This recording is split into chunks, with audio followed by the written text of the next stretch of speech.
Neighbors say there were warning signs here. Routh was a local roofer who neighbors say mostly kept to himself. Property records show he lived in this house here behind me. It's been vacant for quite some time, but neighbors say while he did live here, it wasn't uncommon to see police activity outside his home. I went to the Guilford County Courthouse to dig into his criminal past and found several felony convictions dating back to the early 2000s, including possession of a weapon of mass destruction in 2002, according to court records.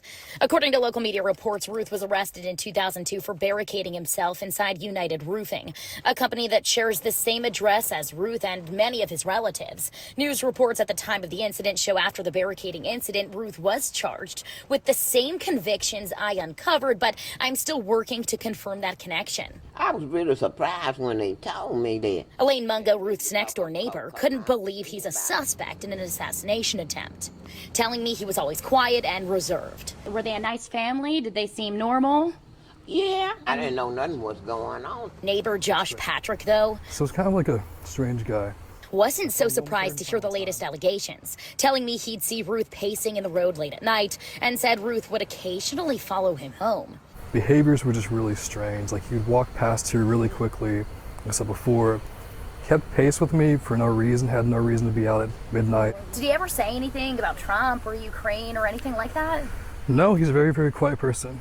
And he was very, like I said, jumpy, reserved, didn't really speak out loud too much, and didn't come off as a political person at all. It seemed very, like, kind of dangerous. Were you surprised?